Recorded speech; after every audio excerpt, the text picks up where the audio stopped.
Hello, YouTube modeling community. This is Rusty Rotor with another Mental Monday. We are going to try to put out a 15-minute video today, guys.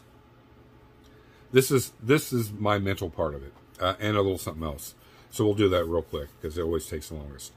3D printing. Where do you think it has a place in this hobby? The pros and cons.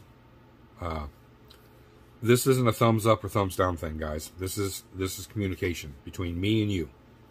I seriously, from the bottom of my heart, I want to know what your feelings are on 3D printing. Do you think it's going to ruin the hobby? Is it a positive influence on the hobby? To see if you feel the same way as me. I feel that it is positive, but life shows us that for everything positive there is negative. So I'm not blind that there's not going to be a negative repercussion from this. The future of 3D printing is the sky's the limit right now. I mean, the chemicals that are developing that can be, mixed in with the resin are enabling us to print in metal, all different colors of resin, so on and so forth. And it's up to us how detailed we take it. And, let's say an engine block. I could print the engine out in, a silver finish or aluminum finish, or even in real aluminum parts, the valve cover's black, we're very limited on painting, maybe some weathering, but as far as painting, the aspect can be taken out of the equation. So, I don't want to delve into it a lot because it goes like a spider webs. It goes in all different directions. It covers every genre. It covers every aspect in real life, from tools, weapons, medical supplies, car parts, motorcycle parts, all of it. All that's being 3D printed, guys. Everything. Houses, via a computerized concrete machine, can 3D print the foundation to a house. And you know what? It does it more cost effectively than having a mixer truck pull up to the house and dump concrete, and all the concrete they spill everywhere and it gets wasted. This machine prints it to the T with less waste, less material used. Time wise, no, it's a lot slower. But if you own that machine and you're in the house building business and you can 3D print your foundations, so let's say it takes a day or 2 days to 3D print a foundation. I don't know. I mean, I'm just speculating here. But you use a quarter less material. That adds up. Owning the machine, you're not so much worried about time because, you've already got one foundation done. Your guys are out there building the house.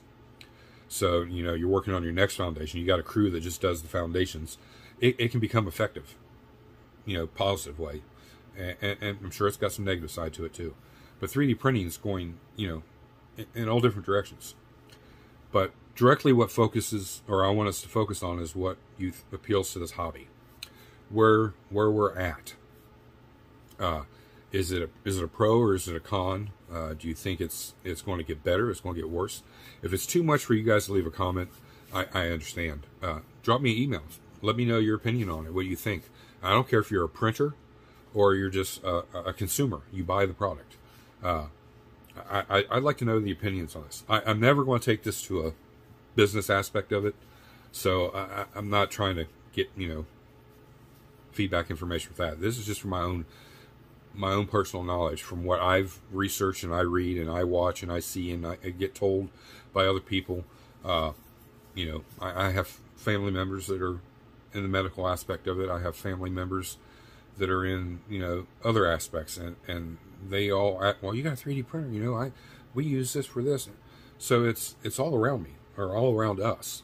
It's just your opinion on what you think if it's doing good for the hobby, or if it's doing bad for the hobby. Drop it down there. I don't want to take that any further. We could spend hours going back and forth and bantering about it and everything else. 3D update. I did this weekend get some time set aside, and my son came over, and we got the newer stuff that I've had or I got up on flash drive, and I'm in the test phase of printing that now. We do have a set of wheels. Show you these real quick. These were sent to me. These are bullet style wheels, like you would see on the Mustang, the original, like the from the movie, and the newer, like 04 to 07 or 09 Mustangs had this. Like mine had this style wheel on it when I got it. They weren't offset and staggered like these, but the rears are a little wider than the front, and that's the back, so you can see what the back looks like. This is the only thing that needs to be cleaned up. That little piece will come out that's in there. It just I didn't get it cleaned out yet. But like, there's the wheel, the rear. Sorry guys, there it is. So it's got like a medium dish, I would consider medium, and the front's just a a shallow lip. These are really crisp and clean. These are just a test print. They will need a little sanding on the tread, not bad, and a little sanding on the back of the tire and the back of the wheel. Very minor, even on test print, very minor. I will run a limited run of 6 of these. These will primarily fit under any model. You're not going to have to modify to fit the tire or anything like that. Now, I'm working on rotors. I haven't printed them yet, but I do have the file ready to go of rotors and calipers. And I want to see how they fit behind here. So if you got a set from me, you get a set of calipers and rotors with them. And I have some other ones, so if those don't work, I'm going to try some different ones before I set these ready to go. And I want to do one more print of these. There's no changes I really want to make, but I always like to do a second print just to make sure that nothing was a fluke, or I missed something or anything like that. But I got a couple cool things. Miguel sent me over some files. His stuff will not be for sale. I got to talk to him first and see what his beliefs are on that. I didn't discuss that with him, but I will. But he sent them over to the shop for us to put together. They'll fit on a 572. We're going to fit them up there, and we'll show you. I'm going to kind of just glue a 572 together, all the parts, other than the intake and what can be added to it. So basically just be the block, the heads, and the valve covers. And I'll talk to him and see if he's cool with me, selling some of them. I don't know. It's all to be determined. But we're working on that. And then I did get some other files that is mainly is going to benefit me. But in return, like I said, I always like to pay it forward a little bit. We can definitely, if everything works out good on that, we can work something out on that. And I might run, a limited run, or maybe trade for some stuff on them. I don't know. I just want to get through the test phase of that, so I really don't want to release or show you anything other than those tires and wheels until I'm ready, ready to go. All the orders so far on everything, everything's been shipped out. You guys should receive it within, whatever normal business days for mailing. That's the way I save us both a little money, is just send it via the mail. Anything expedited or quick, it adds $2, $3, $4 to the price, and I'm not going to incur that for a quick item. So we both save a few dollars. Everybody's happy. It's just it's going to take normal 7 to 10 days, whatever the mailing is. I mean, I've gotten stuff in 3 days before, so it just depends on, I guess, how the mail's running. But if we go a long period of time, let me know. And then I'll I always send a tracking order or a tracking number with the orders, so you guys should be able to track where it's at and what day it's expected to get to you. And as always, if you get something from me and you received it and there's a part broken or something like that, just drop me an email and let me know what part it was. Send me a picture of where it goes or whatever if you don't know exactly what it is, and I'll get that part out to you. The next day, or as soon as I can get out of the house to get to the post office, I'll get it to you. No worries. I want you to have 100% satisfaction out of what you're getting. No different if I was a business and you're buying something from me. Keeping these little paintbrushes, the tips, moist and wet. That way they perform like other things. Anyways, Shop card shout out. I only got one shop card in this week. I should have a couple more by next week. He doesn't need no introduction. He's been an inspiration to me for several years. Everybody knows him, Mr. Charlie Mack. If you're not following this guy, get over there and give him a sub and start watching his videos. He's very inspirational to me, and I'm sure he is to others. He does a lot of different categories or genres of builds, and he's excellent at everything he does. He's got a great view outside his window, which is really what I like. You know, the beautiful landscape that he has there. I don't know if this is backyard or side yard, but just an awesome all-around super nice guy, and does fantastic work. And you know, he would help you in any way he can. So it's a great, to me, that's a great inspiration to be in this hobby. And about 4 years ago, I started watching his stuff.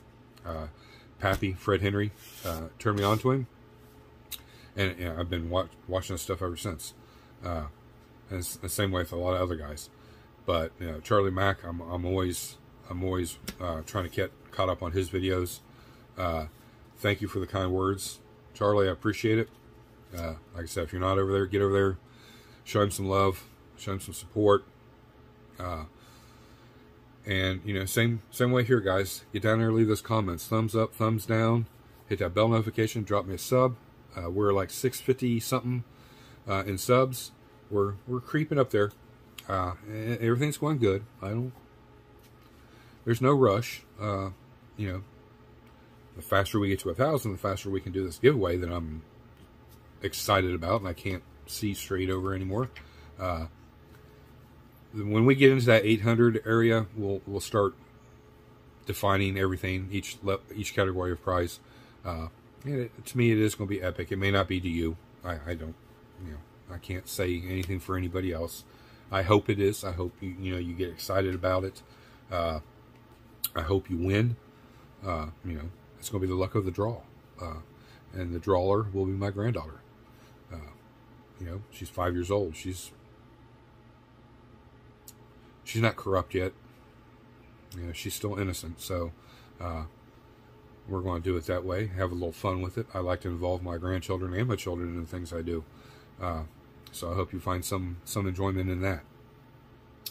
Update on NASCAR. Richard Petty story. We still haven't got the tires from Goodyear yet. But we did send the frame out to the engine shop. They had the engine done. They got the engine installed. They test fired it. They did the, you know, everything they needed to do to make sure the engine was good. Then put the radiator on for us and the hoses. Got it running again through the coolant lines. Everything's good. So they brought it back, and when they did, they brought the engine for Richard Petty's car. Same company that does the race engines, which is, I'm sure it's their own team, but, you know, story guys. They delivered the engine for the car. I know, don't rip me apart for stuff. I didn't have copper. I had to use brass. And you know, why the hell was that copper to begin with? You know, I want to know this, Salvinos. What is that copper on the real car? I mean, it's a Dodge engine. I would think it'd be all Hemi orange. I mean, I get that, you know, the Petty blue because of Richard Petty. I'm kind of lost for words why an intake plenum would be one color, and then the top of the plenum would be, which would be the intake. Would that be a different color? And I don't get it. I mean, I'm just following the instruction on this, guys. That's the only alteration I made was I didn't have copper colored paint, so I used brass. And I mean, giving indication, that part, that's the plenum. That is number, let's see, here's where my age shows. 15B. If you're looking at your instructions, or if you go to verify what I'm saying, that is part 15B. It's C is letter. That's your paint guide. C is copper. Why the hell would you paint an intake copper? Or is it made out of real copper? I don't know about NASCAR. It kind of perturbs me, but I thought the brass looked really cool with the black and the blue and the aluminum look. So that's what I went with. So don't rip me apart about that. It's just, it kind of looks cool. I mean, do you agree? You don't? You know, you disagree? I'm not trying to be a purist here on this. I'm just building it box stock, so I just didn't think copper would look good to begin with. And if it's a specific reason why it's that way, let me know, because I mean, truly want to know. But because my mental process on it's like, why the hell would you want copper on that? You know, I'm digging through all my paints. I'm like, I know I got copper. No, I didn't. I had brass. I'm like, why the hell would you want copper on that anyways? I would have never... I don't ever look at instructions to begin with. And on this one, I'm glad I did, because there's different parts for different things. I guess if you went with a different style engine, there's 2 sets of headers, 2 intakes, 2, you know, this, that, and the other. I went with this style. I like this style intake. I just can't... I've always painted them both the same color on any... And usually it's 2 4s set up on it, not a single 4. But, you know, little rabbit hole mental Monday thing. Kind of suiting, huh? But that's pretty much... I got the body marked up where I need to sand. The Impala is the same way. I've been sanding on it, actually. Getting all the imperfections out, trying to get it ready to go in primer. I got to get everything in the wash. I do have all the ramp truck parts, the chase truck parts. The chase truck's been taken apart. It's all in the container to take in and, you know, clean everything, scrub everything, get all the oil residue and dirt and whatever grime off of it. So that's all ready. The cab, I still got a little sanding to do. I did. See what you guys think about this. I know these are 4-wheel drive hubcaps, so you're not going to tell me anything new. Just my personal opinion, when I held them up there, and then I black washed them, then I held them back up there. It really gives a cool look to the truck. They don't stick out super far, you know, but it's a nice look for that to be on there. So I put them on mine. And if I was to set this on a table, stock, you know, box stock build, I'm still box stock, guys. But I added something different that maybe everybody else didn't have. And this could be the difference in a first, second, or third place ribbon, trophy, whatever, plaque. As you can see, the engine's in. I'm not going to add... I was going to add a pre-wired distributor to this. I'm not going to. After review, this will come off. I just got it on there good, but there's not enough space to put that kind of distributor in there without modifying the air, and I don't want to modify anything on this to the chassis and the engine and all that. I'm modifying the ramp part of the truck by opening the doors and stuff. I was going to open up the radiator so you could see through the grill, but in hindsight, the radiator's solid, as you can see, and this is ugly detail. So you wouldn't want to look in there and see it. Now, I could add detail in there, but then again, moving on. Trying to keep my head from going down all these rabbit holes and taking 3 months to build something that should only take a month. But we got the, you know, the exhaust is in, the drive line is in. So we're good. We're solid. We're ready for body to meet suspension. And that just requires a little bit of work and then washing and priming, and then we'll be golden on this. So let me know what you think about those hubcaps. Other than that, that's all I got, guys. I went 3 minutes over. See? All right. I love you guys. This is Rusty Rotor. I'm out. We'll see you on Wednesday. Oh, yeah. I'm back. I forgot. Hey, thumbs up, thumbs down, hit that bell notification, drop me a sub. Get down there and check out Market Hobby Nut Models. His links down in my descriptions. Go pick you up something. I don't care. Can't force you to buy anything. Just need some paintbrushes, pick up some paintbrushes. Need some of these little dishes, pick those up. Some paints, whatever it may be. Everybody's always needing something. I know that because, have you seen all this? But check him out. You know, even if you just want to go look and see what it's all available, that's fine too. Ryan Jones, go pick up a set of wheels for your next build. Or maybe 2 or 3 builds you got planned down the road, but you know you're going to need a specific set of... Go there and check them out. You may find those wheels. I've still got to communicate with him on printing any of that stuff. So if maybe it's something you find and he doesn't print anymore and nobody else kind of prints anymore, maybe he would let me print them for you. I don't know. That's all got to be determined. Same way with Miguel's stuff. So, you know, I've had quite a few people ask me about that. And I was like, nah, things you don't do, you know, until, like being a kid, you can't go jump in the street until you get permission from your parents. Same way. All right. Thank you for all the new subs, old subs. I appreciate you guys every second of the day, every week, every month. I like the direction we're going in, and it's only going to get better. So hang in there with me, guys. We'll see you on Wednesday.